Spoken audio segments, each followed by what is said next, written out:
This man is Nimrod's grandfather, his direct grandfather. For example, we're following the tablets as our source, from completely reliable sources. Not from the tablets in Basetki village. We'll get to that in a bit. Its story is amazing, really. It was really beautiful. The man you see here is Sargon, the Akkadian king. So Nimrod's direct grandfather, I'll tell you who Nimrod is now. I'm going to tell you about his grandfather anyway. Now, Sir? mention the grandson now. I don't know. Should we say it? For example, this grandfather, he's actually the one who founded the state. So Sargon is the founder of the Akkadian Empire. Normally in one of the Sumerian city-states, he is the king's cupbearer, his drink server. But with his intelligence, he takes over the whole system and becomes the founder of the new state. What is this? What kind of salt is this? Like this? This is a natural liquid salt that contains all the minerals found in nature. Doctor, it's called salt liquid salt. Did you know this is a source of healing? Real salt is liquid salt, not refined salt. You can also place your order for this now at Dr. Saltnet. This is a blessing from God. It's as if everything in nature is contained within it. Be slow, your words are being heard. You know Nimrod. There are those who hear everything. How do you know all this? I know these things from the tablet of a Sumerian teacher called Ludingira. Muazzez İlmiyeçi has a book written on this subject. It's called Sumerian Ludingira. Ludingira lived a short time after Nimrod. He was Sumerian and wrote on tablets. The man, you know, says to the tablet, Time. Unlike how things were back then, young people nowadays have really lost their way and gone astray. it's not like it used to be young people have really gone astray. My God, when I read this, I didn't know whether to laugh or cry. Young people have really gone astray. No one speaks Sumerian, everyone speaks Akkadian. The Sumerians are marrying Akkadians. She left the Sumerians and is marrying Akkadians, exactly like that. Then he goes on to take a jab at Nimrod. He says, you know that Sargon? He says, this is the guy he means by Sargon. So an Akkadian, he says, we have our Sumerian city-states. We are civilized. We are the ones who know everything. The world Are the ones who taught civilization. But he says that Sargon, he became a servant to our so-and-so king. I mean, I say he manipulated him and all that. Just listen to these expressions. He came under his influence. Then he says he took over that city-state, and then one by one, he conquered the others. And you know his grandson? He says, his grandson. I'll give you his name. The Akkadian king Naram-Sin. He says Naram-Sin. He says he conquered them all, and for example, Sargon never claimed to be a god. In all the victories Sargon achieved, Sargon has a lot of tablets, by the way. Even here in our Kayseri, in the latest excavations at Kultepe, a tablet of Sargon was found. On Sargon's tablet there, Sargon says the following. He says, I achieved these successes with the moon god Sin. He says, I achieved these successes with the support of the sun god Shamash by invoking their names. But in the case of Naram-Sin, his grandson, there is no such thing as a god.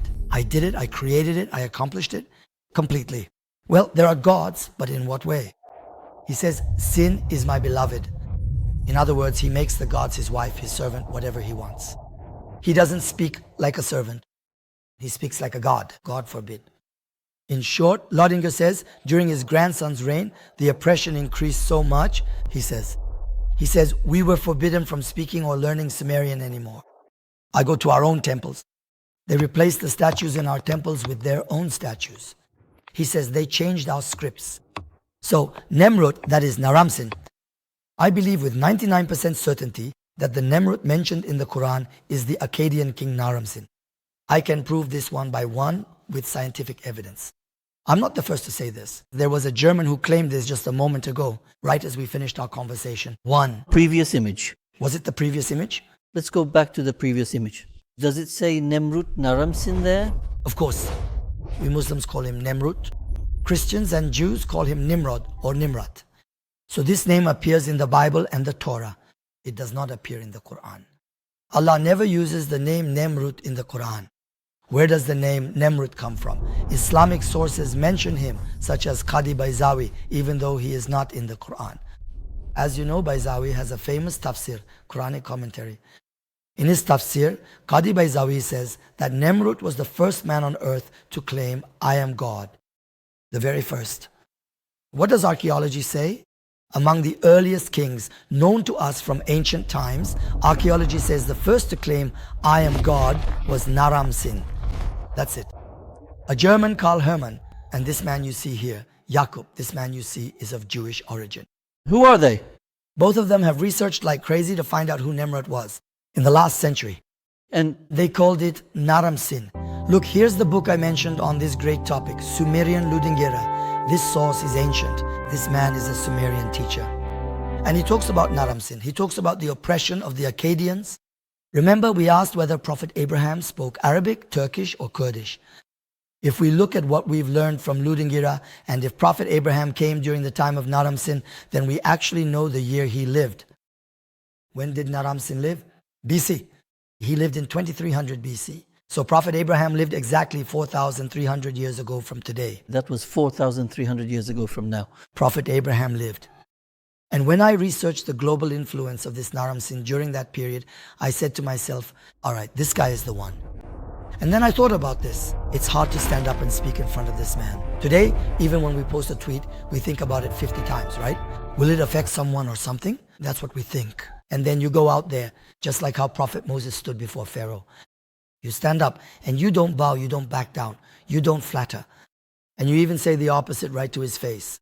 That's real courage. It turns out being Prophet Abraham wasn't easy. That's what I realized. Actually, teacher, we need to frame it within a certain deadline. From Prophet Adam to today, people expect all the prophets to live their lives according to that example. Now, for example, in Ludingire's tablet, it says, our Sumerian king, our king of Kish, it says, the king of Kish. But when talking about that, in reference to Nimrod, the phrase son of Cush appears in the tablets. So, son of Cush and king of Kish. Look, these are different things. I mean, in the history of religions, for example, in the Tanakh, in the Jewish scriptures, when Nimrod is described, he's referred to as the son of Cush. What does Ludingira say in his tablet? He says, we had a king of Kish, he was his Sakes. His Sakes entered his world, became his spiritual son, destroyed his state and all. He says he seized all the power. This tablet and this religious book are very different from each other, but there are some very interesting overlaps. They corroborate each other. Yes, exactly. Sargon couldn't conquer these places, but his grandson Naram-Sin did conquer these places. In the latest excavations at Ebla, more than 10,000 tablets were found. Some of the tablets are broken. I mean, those tablets in Ebla. Who is the person who sealed the archive, broke it, and closed the file? Naram-Sin.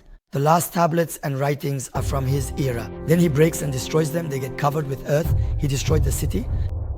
He conquered the cities. The tablets that were found tell about him and the period before him. We can move on. Now we've come to Nimrod. Now, if Nimrod is Naram-Sin, then there are some things left to us from Naram-Sin. Let's examine the archaeological data. Look, for example, what you see here is actually a stele. This stele is currently on display at the Louvre Museum in Paris. It was found by French archaeologists during excavations in the city of Susa, Iran.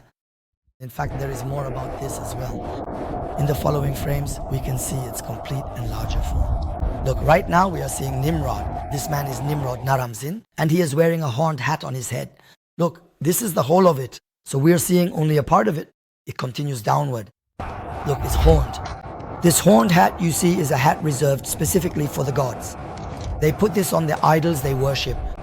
For the first time, a king is wearing a horned headdress that is usually put on idols. He is looking up at the sky, gazing at two bright objects, Sin and Shamash. He is looking at the sun and moon gods. What you see here are the Zagros mountains in Iran.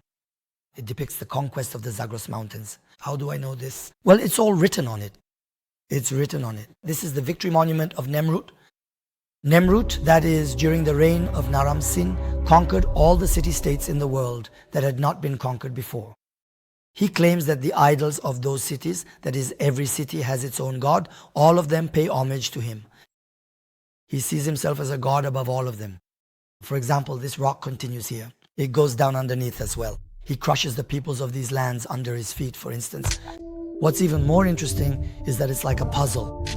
This victory stela you see is about him conquering those places. He had this made himself, portraying himself as a god. Then, of course, Nimrod dies, his reign ends. This rock disappears beneath the ground. Centuries pass by. Centuries later, an Elamite king emerges. Everyone knows Nimrod. Let's continue. Look, this is the lower part of the stone. We can move forward. I just explained it. He crushes nations under his feet. He has his own soldiers and those he's crushed. Go. They are going upwards. An Elamite king emerges. Centuries after Nimrod, then the Akkadian state collapses, it's over, and he finds this rock himself. Now that Elamite king is about to appear. The next one, yes, this is it. Look, the Elamite king is this one, the Turk. Centuries later, he finds that stele of Nimrod. Isn't that the one from earlier? The stele, this is the back of the stele from earlier. This is the back side. He writes these on the back of that stele. He says, of that famous great king Naram-Sin, I found his victory stele. He says, I took it and offered it as a gift to my God, so-and-so. He took it to Sipar. I offered it as a gift. And so he says with that, he says, I tried to become a servant beloved by him. From this we understand the following. Nimrod, or as they call him, the king of war, was known for centuries after his time. He was still known even centuries later. And the pagans had an incredible respect for him. There's something called Dr. Salt, apparently. Is it really a cure for everything? Yes, that's correct, sir. Let me bring it right away, if you please. Nimrod's soldiers are coming. Hurry, run! Sir, our soldiers couldn't find them. They've hidden the products in the market. If you want, we can order from drsalt.net. Place the order quickly. That's my secret power. The statue I mentioned. It has an incredible story. Now look, this is the Habur border gate. This is our Turkey. Look, Akçakale and so on, the Habur border gate. In other words, it's our border that opens to Iraq. There is a village exactly 40 kilometers from our Habur border gate called Basetki. In this village, the year is 1974, 2 years before I was born. They're doing road work in this village. During the road work, they find a statue, a tiny statue, just 17 centimeters tall, a statue of a man with no upper body. This is the Setka statue. They find this statue, and it's 17 centimeters. And then they turn over the base of this statue. Underneath, there's an inscription in ancient Akkadian, 3 lines long. The inscription tells us why Nimrod declared himself a god. This is a statue of Nimrod.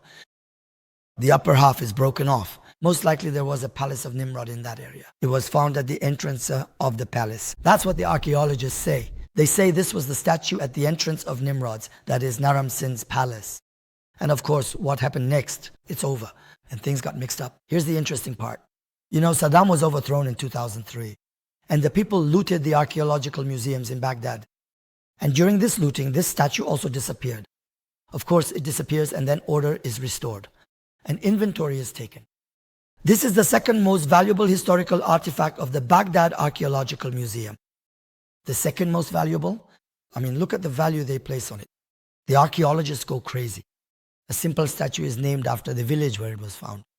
They say, how are we going to find this? A full 6 months go by. At the end of 6 months, in an abandoned house with a garden in the outskirts of Baghdad, American and Iraqi soldiers raid the place. A family of treasure hunters was living there. From the garden of that house, the tale. In that well, there was grease inside the well. They were keeping it hidden in the oil. They waited to sell it for a profit. During the raid, this emerged from the well. Now at the Baghdad Museum, it spans 3 lines. The 6th of the base we just mentioned, this one. Yes, 6 and here 3 lines. This is in Old Akkadian. And here, Nimrod says, I wrote it here as well. He says, I conquered such and such cities. The people of those cities consulted with their own gods and said, let Nimrod, that is Naram-Sin, also be a god. He says, I didn't want it. Otherwise, who am I? Who am I to be God? He says, I'm one because they wanted it. Sound familiar? Yes. Yes, very familiar. It never changes, really. It never changes. Since the dawn of history. I didn't want it. You wanted it. I'm here because you wanted it. And he says, I'm a God because you wanted it. He has officially declared it. I have more archaeological evidence than this. For example, that region, just like our southeast, is full of traces of Nimrod and his grandfather Sargon. A month ago, I was in Diyarbakir. I went to İçkale with a friend. Then I noticed the regional director of İçkale was there, who runs the excavations. Our professor, who is directly involved. I saw him. I greeted him. I went over to him. I looked around. They had arranged some statues in the garden. Statues from Diyarbakir's museum storage are now on display, including statues, tombs, and gravestones. All sorts of things. They were lined up like this. He had especially had 2 statues placed separately.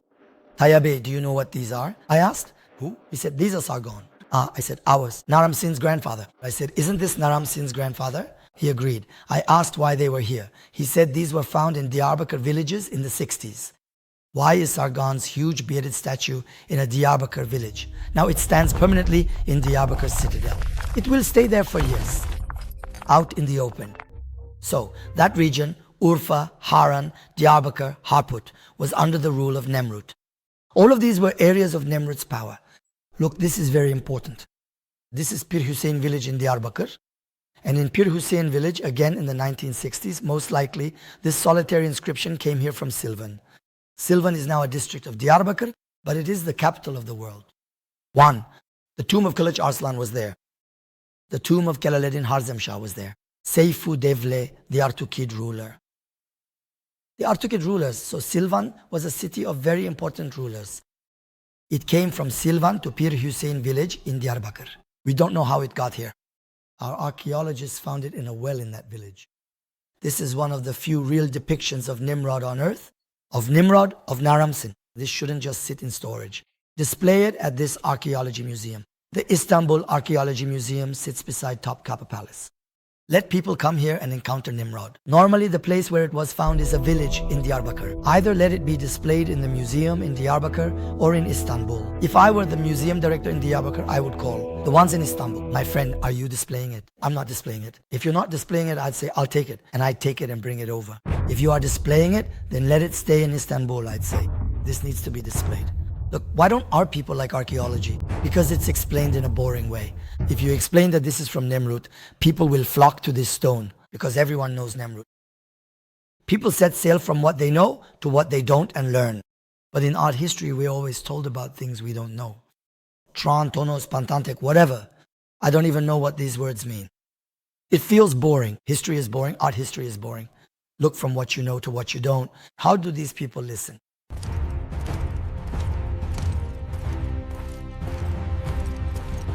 Doctor, this documentary, prepared with the contributions of salt, has ended. I'm still searching for this source of healing.